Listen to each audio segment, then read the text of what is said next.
everyone. Welcome. This is our pilot. This is our first podcast ever. Pilot. This is the pilot. This is where you get to know us, and we tell you what we're doing and who we are as people. So you will tune in and say, I want to hang out with those two. Yeah. Should I put glasses on? Glasses off. On. Is she getting a glare? This is we have our off. Oh, camera. is it glare? Off camera Bill. Okay. There's off camera Bill who we love. Let me see if you got Okay. Oh, okay. Sorry. A little bit. Okay. Do you never need mind. them? No, we don't want to see the. Well, you can always put them on when when you're reading look something. Down, there's no glare. It's when you look up. So if you can always It's not like I need to read anything. Right. It's not like I'm reading while I'm on. Right. I mean, I have your cue cards ready, so. I only need glasses for seeing. Otherwise, I'm like, April.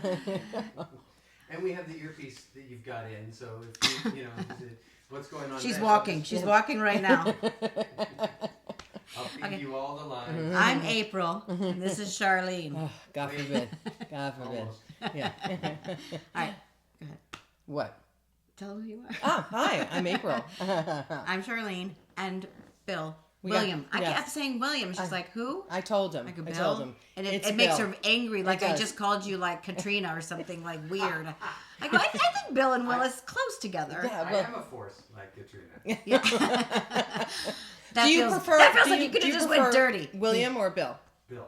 See? But that's fine. William is my legal name. Right, That's but we're fine. not in court. No. We're not in court. So, Bill. Been there, done that. Okay. Okay. Nobody said we were in court. Calm down.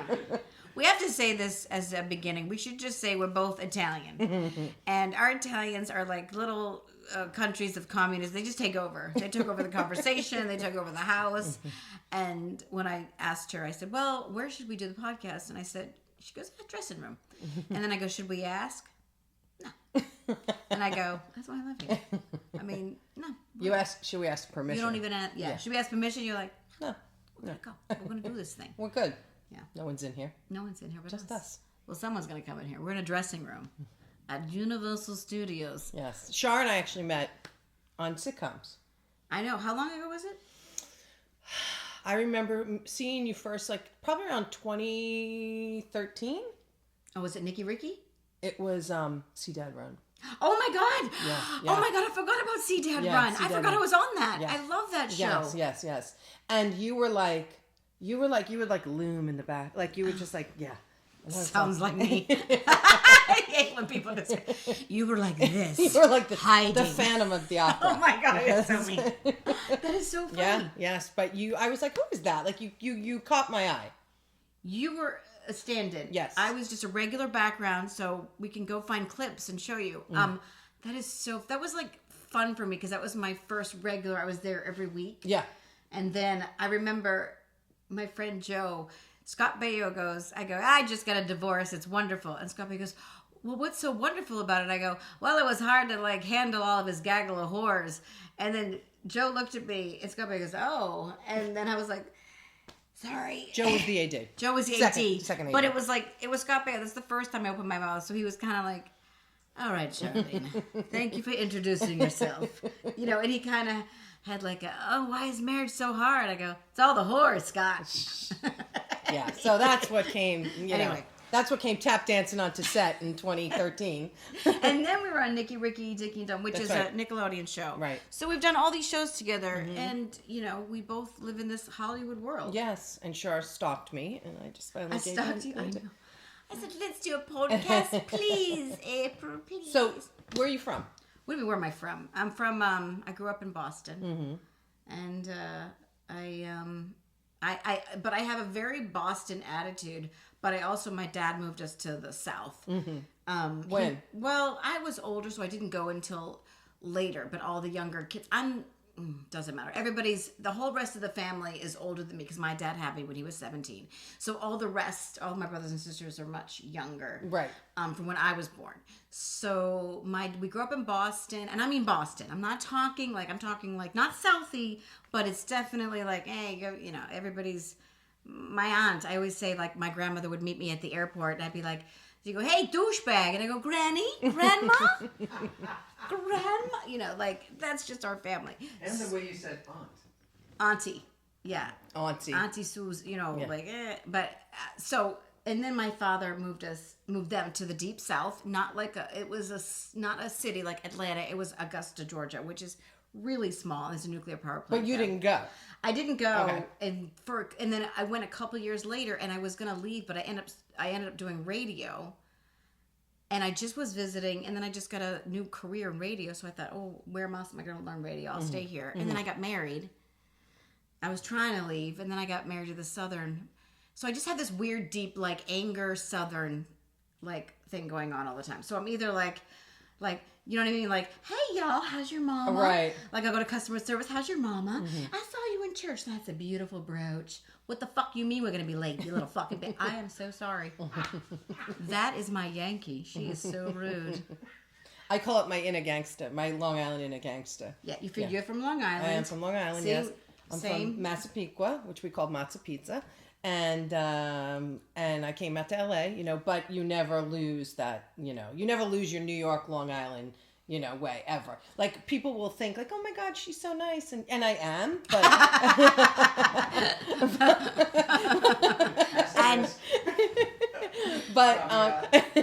but, pushed, I'll push back. Right. Yeah. Yeah. Right. And that's well, you also tell it like it is, which I like that. Yeah. Like people on the East Coast, like in the South, they're kind of like, well, darling, bless your heart, which we all know means, whatever, bless your heart. But the truth is, it's like the East Coast are like, they don't mince words. They don't, like get in the, okay, we can do that again. I'm like looking at him over there. So it's like, look in the camera. Okay. But they don't, you were just, and I miss that. And California, it's like everybody will be like, I thought it was great. Your show was amazing. I go, were you on the same show? Did you see me? I tanked. And they're like, you're beautiful. Like, they're just literally, I'm like, I don't understand what's happening. You just have to tell me the truth. But they're like, it's all in the cards of the universe. So here it's the same way as like the South. It's like there's a lot of dancing. And you're like, I'm feeling.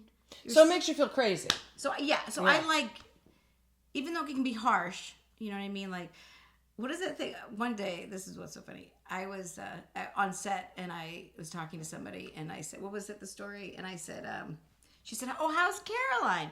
And I said, oh, I'm doing great. And something about me. I go, oh, and we did that. And she goes, way to make it about you, yeah. And that's all I hear. Like from like a dark corner. Way to make it about you, Sha. I go, she was right. Because no one was asking about her. Yeah. and somehow I went like this. And I was like, you're totally right. But I remember Jordan was like, that's okay. I go, well, no, she was right. That's fine. So kind of what I would say what bonded us, besides the fact that we're Italian and from the East Coast, if that's not enough, if that ain't enough, is that, we just feel very strong about women and their place in the world. And just, Shar and I are of a certain age. She's older. I hate that word, certain age. I don't know why. She hates every word that has age attached to it. So what are we? We're women of. So let's rewrite it. What would you say then? We have these conversations because we've been in this career, this acting career, this Hollywood career, and then you all of a sudden go, oh, like we're starting to turn over to a different category in a different age group, and then it's like you start going down the Rolodex where it's like, what's the year of your birth, and you're like, oh my and you're feeling God, and then you think to yourself, and that little scroll thing when you have to go, find you, yeah. And I just go, and I get so mad because it's like, I don't want to be this, but I am. There's nothing that can. So it's like we might as well embrace it. Yeah. And then we were talking about like where our journeys are, what's happening with us. And then the more we talk about the more, that's what we're going to bring to people.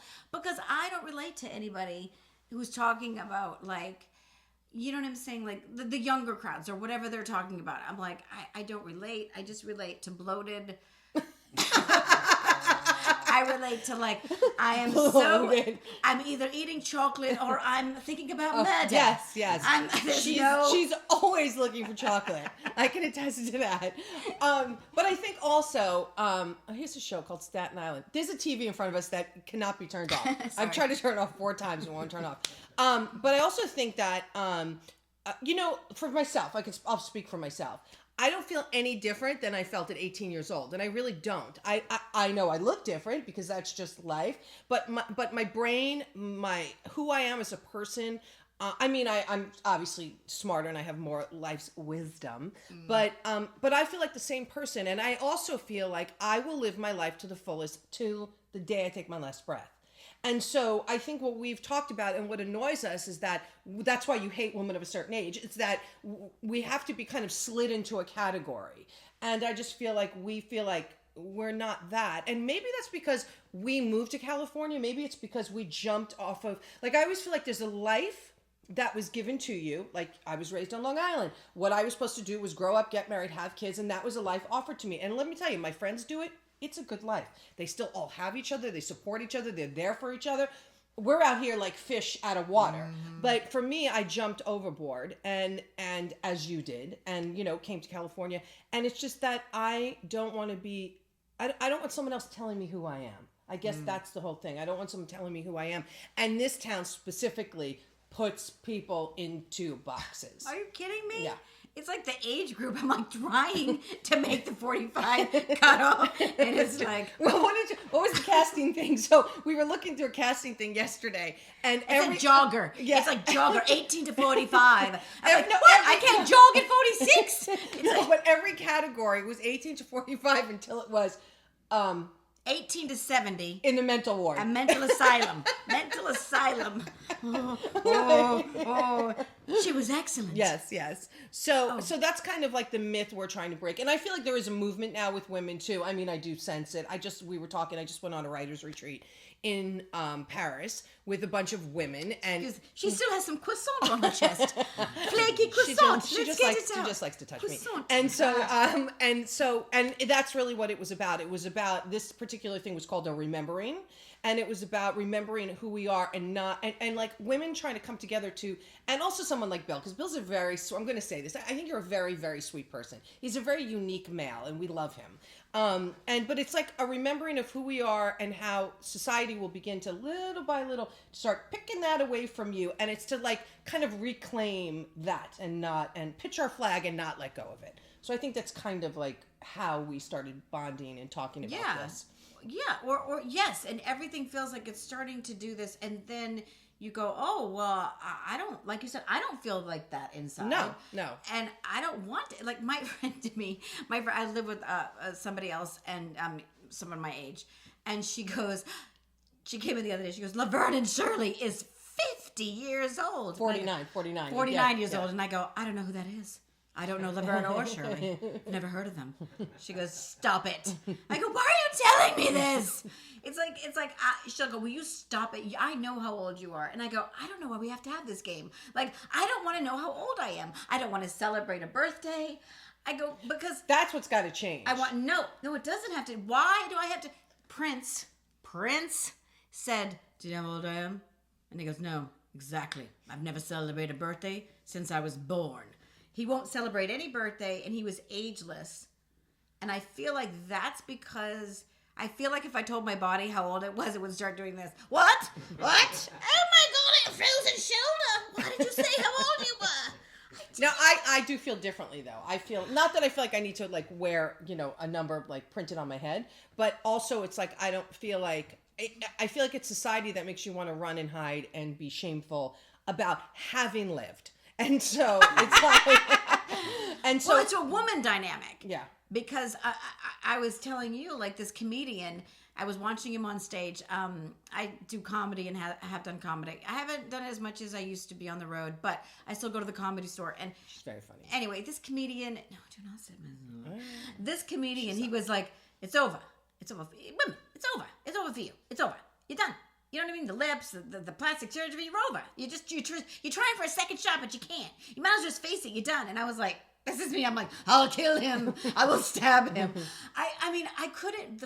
my blood. And then I looked this comedian up. He's talking in his car, and he said it again, because I looked up, like, women, you know, blah, blah. He said it again. He's like, you know what I mean? You had your shot, right? Meanwhile, in the back seat of his car, he's got a skateboard. He's got a skateboard. And he's how old? And he's 50-something. Yeah. Plays the drums. He's got a little band. And then he's got 2 young kids. I'm like, you mother. Right. So I'm like, you bastard. Like, you just... Why isn't it over for him? Like, why can't... Yeah. Why is it Why is it over for you?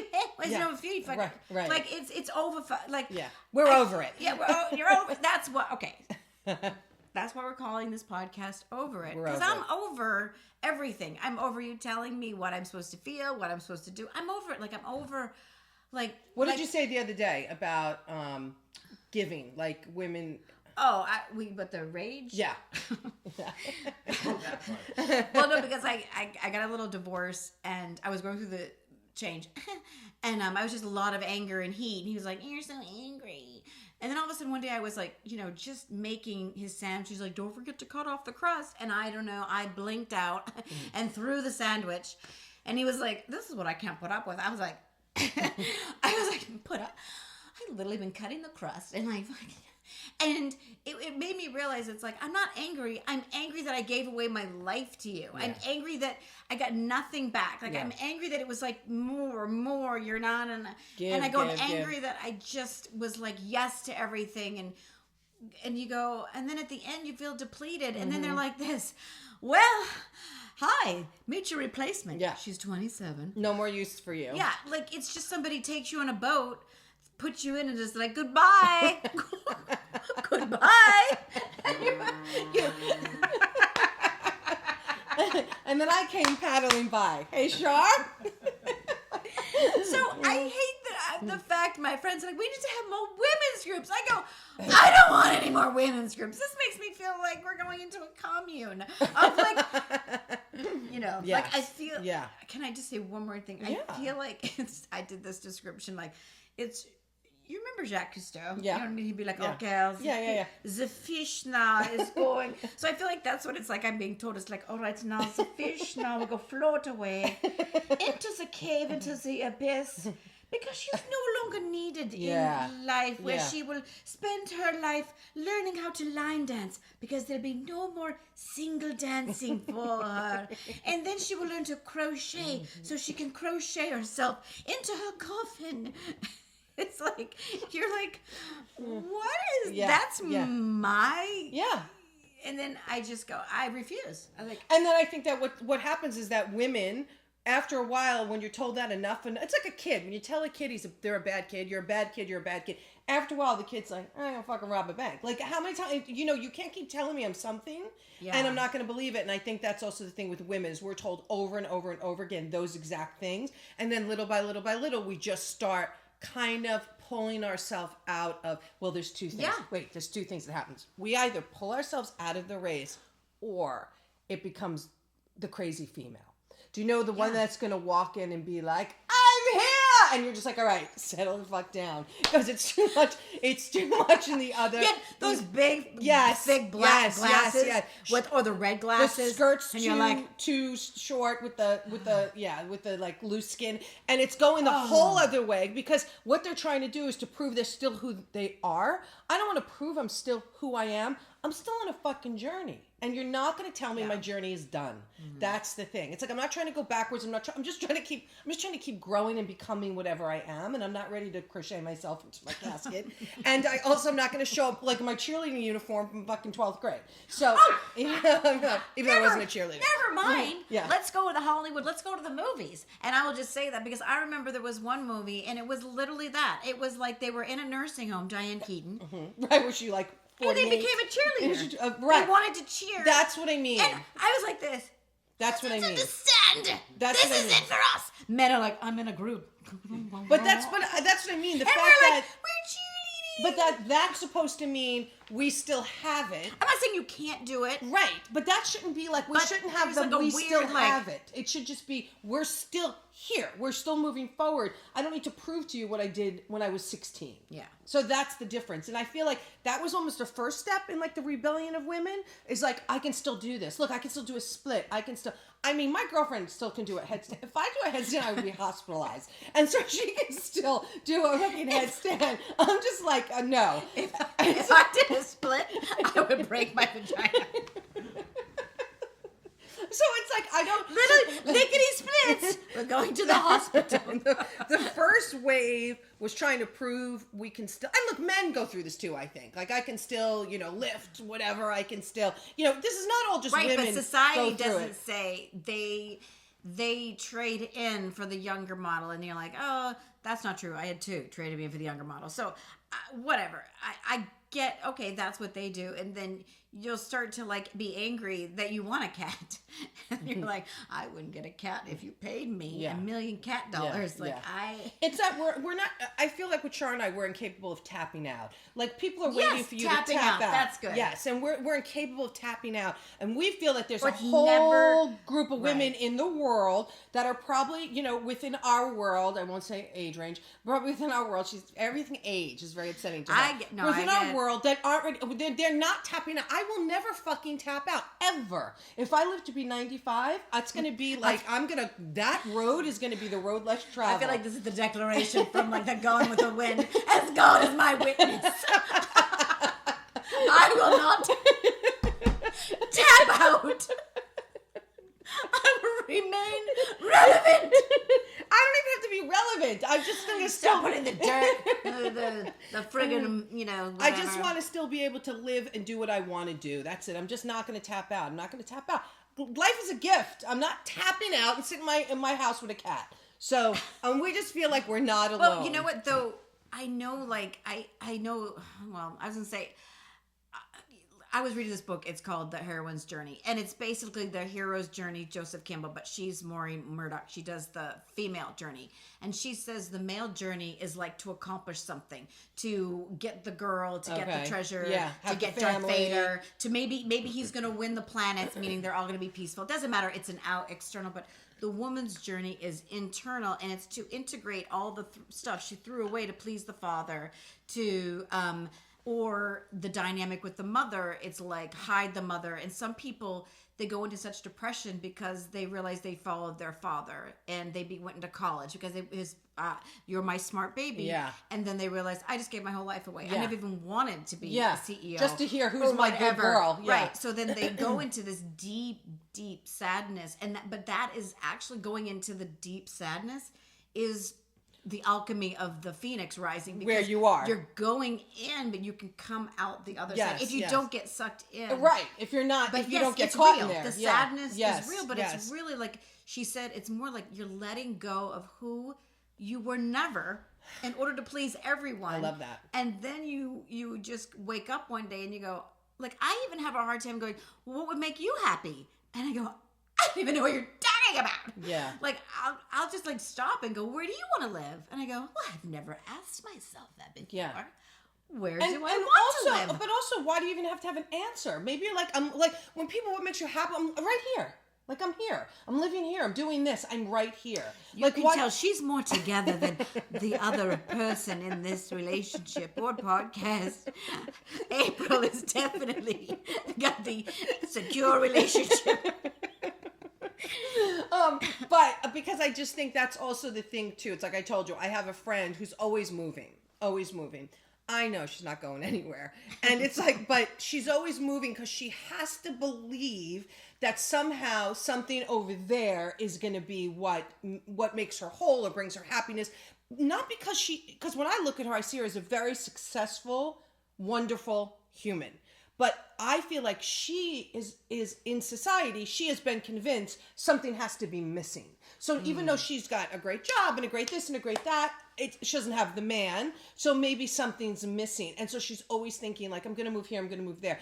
And why? Why can't you just be right here, right now, in this, wherever we are at that moment while we're having this conversation? Why does it have to be somewhere else? Because we're told. We're ready to take a chance again. Don't even bring up Barry Ready Manilow. to... That might have been another bonding thing with us, is our love for Barry Manilow. Barry Manilow. Okay, first I have a Barry Manilow. We're gonna get off its seriousness and go into something different because I have a Barry Manilow story. Okay.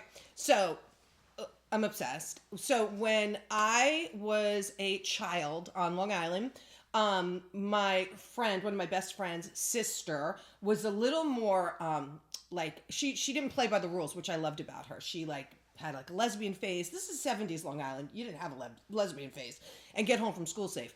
And she grew hair under her armpits. I was fascinated. So she went into the city to see Bette Midler when she played in the bathhouses.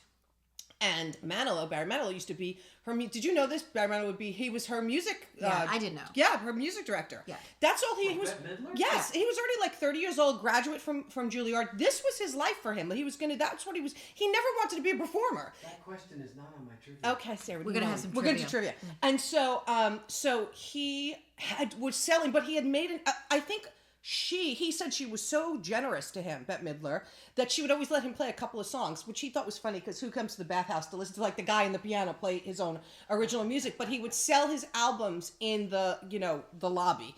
And she bought an album and brought home this Barry Manilow album before anyone in the world knew we knew every single song on the album before. He didn't become famous for probably another couple of years, and he was on American Bandstand, and we had already known all his music. So been obsessed ever since. We've seen him more times than I can count. Go to see him every year in Vegas, and so we have this. Yeah, I've seen him. Connection. Mm-hmm.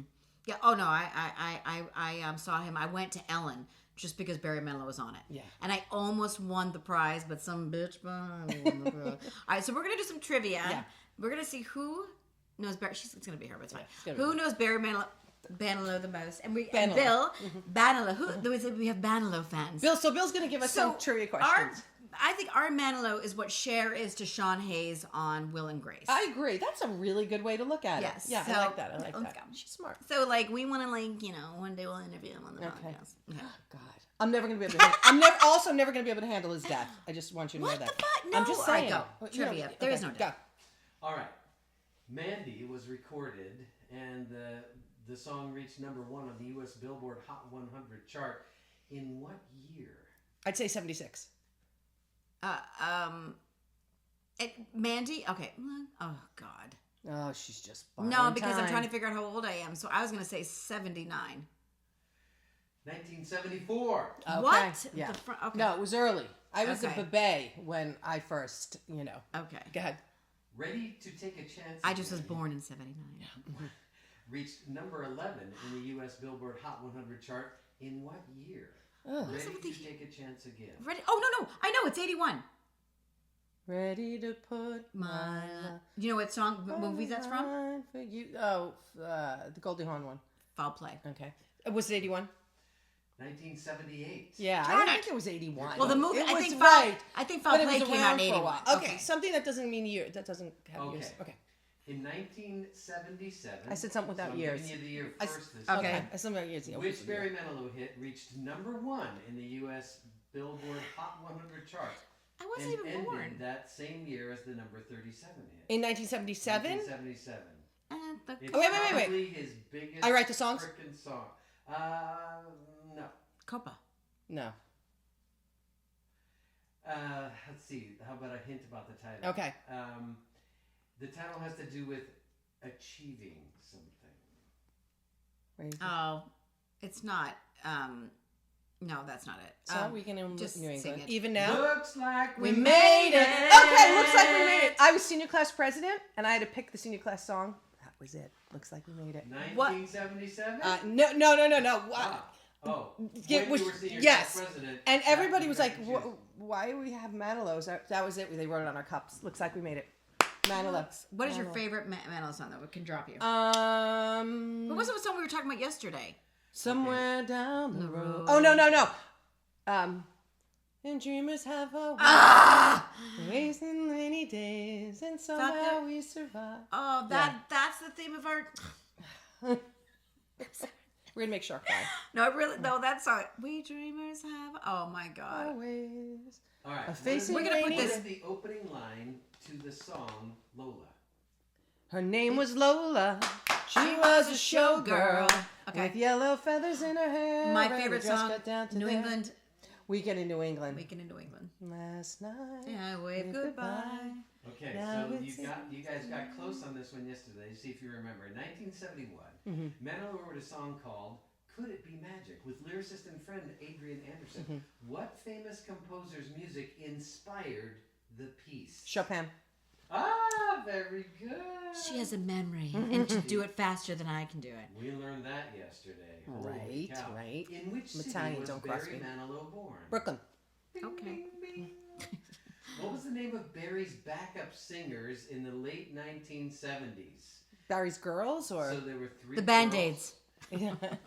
And I did this as a. Oh, Flash. Yes, Lady yes. Flash. Lady Flash. Lady Flash. Lady Lady Flash. Oh my Flash. God. She doesn't pay attention. We went over all of this yesterday. Go on. They say women like you can't get enough. Got your Maserati built for two. They say women like you like to play with love. Is that true? Name the song. I don't know. No. Some kind of friend. Oh, that's right. We said some kind of friend yesterday. You I can just did. recall with my memory. You guys nailed Some that. kind of friend. What year was turned Some Kind of out to Friend? be- That's not on here. Okay. Yeah. I feel like I had a Manilow lapse in the 80s. Ah. Like I didn't like the music as much. You know, and now when I see him, he always goes back to the music I love. 'Cause he knew. I wrote him a Alright. very strong letter. Name the title of this song. The lyrics are, "We had the right love at the wrong wrong time. We Guess had I the always right knew inside I wouldn't have Have you for a long time." Dreams of yours and every distant shores and calling your way. Somewhere down the road, a road's We're gonna cross again. It doesn't really matter No, so when. you're out of tune. Go on. All right, no, we're done with the trivia. We get it. All She's right. the biggest fan. She's Great job, ladies. we get ladies. If she great does- job, lady. All